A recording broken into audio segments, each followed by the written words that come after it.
ចំណាយពេលមួយថ្ងៃទៅលេងផ្ទះមករួមការងារនៅកោះដាច់សួស្តីអ្នកទាំងអស់គ្នាស្វាគមន៍មកកាន់ vlog របស់ខ្ញុំម្ដងទៀតថ្ងៃនេះក្រុមការងារមានកម្រងធ្វើម្ហូបញ៉ាំជុំគ្នានឹងដើរលេងនៅតំបន់នោះផងដែរបើចង់ដឹងថាមានសកម្មភាពអ្វីប្លែកៗកើតឡើងតោះទៅមើលជាមួយខ្ញុំទាំងអស់គ្នានេះក៏ដំណើរពីម្ពិញទៅកោះដាច់នឹងដោយឆ្លងសាឡាងនៅកំពង់ដល់ព្រៃលៀបក្រុមការងារណាត់គ្នាមកដល់តាំងម៉ោង 8 ព្រឹកតែខ្ញុំនេះអត់ទេមកដល់គឺម៉ោង 10 ព្រឹកមកដល់ក្រុមការងារចិត្តបន្លែធ្វើម្ហូបអីឆ្អិនខ្លះៗហើយថ្ងៃនេះបានញ៉ាំម្ហូបស្នាដៃចាយដឹងតែឆ្ងាញ់ហើយយើងមានម្ហូបច្រើនដែរតាមានញោមមានមាន់ស្រែស្ងោរទាអាំងមាន់និងកែបអាំងហើយក៏មានលោកលាក់ផងដែរពេលយើងទៅលេងជាក្រុមអញ្ចឹងយើងត្រូវចេះជួយគ្នាម្នាក់ៗបន្តិចទៅឆាប់បានហូបទាំងអស់គ្នានេះលឿនពេកមានណាផ្លេចលៀងផ្ទះឥឡូវទៅលៀងផ្ទះមួយសិនបងវិញបងគាត់អ្នកជំនាញខាងអាំងកែបអីអញ្ចឹងណាមកបងខ្ញុំជួយអាំងម្ដងចាខ្ញុំនេះអាំងបារាគឺញ៉ាំបារាតអញ្ចឹងបានឆ្ងាញ់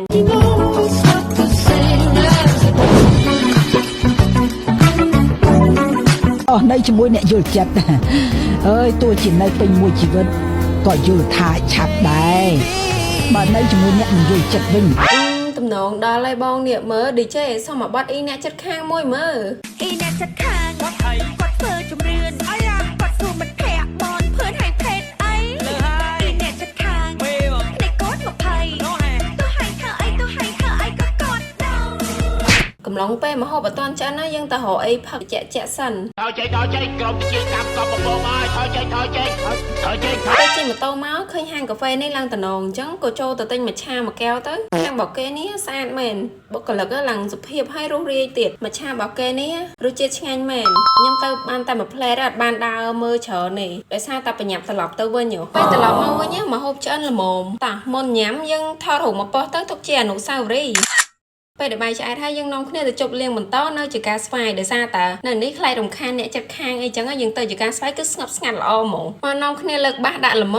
ហើយសរសៃវិញកាន់ម្ហូបម្នាក់ចានគឺដើរទៅនឹងជាមួយគ្នាហ្មងបងវិញសិតតែខ្លុំអត់តែខ្ញុំមួយអត់ចេះខ្លុំគេសោះដោយសារមនុស្សខ្ញុំអត់ចេះខ្លុំអីញ៉ៃចឹងឯងបានខ្ញុំជ្រើសរើសគាត់ឲ្យ sunscreen ដែលវាជួយធ្វើជារនាំងការពារស្បែកមុខរបស់ខ្ញុំបានល្អព្រោះវាមាន SPF 50 PA+4 ហើយការពារមិនឲ្យមុខឡើងក្រហមពេលត្រូវកម្ដៅថ្ងៃទៀតព្រមទាំងផ្ដោតសំណើមបានយ៉ាងជ្រៅចូលទៅក្នុងស្បែកមុខអង្គុយលេងនៅនេះបានមកសតួមើលតែមេឃរៀងតិចបន្តិចយើងនាំគ្នាទៅរាវលៀសគ្នាខ្ញុំជិះទៅរាវលៀសនឹងជិះចូលទៅតាមភោជនីយដ្ឋានឆ្នេរសុកសានដែលចុះទៅក្រៅមកក៏មានកញ្ចុះនៅមាត់ទន្លេដែរគ្នាខ្ញុំមកអត់មកញ៉ាំអីនៅនឹងទេគឺគ្រាន់តែចុះទៅរាវលៀសទេអ្នកទាំងអស់គ្នាទាយមើលថារាវលៀសបានច្រើនអត់នេះមកគ្រាប់អីគប់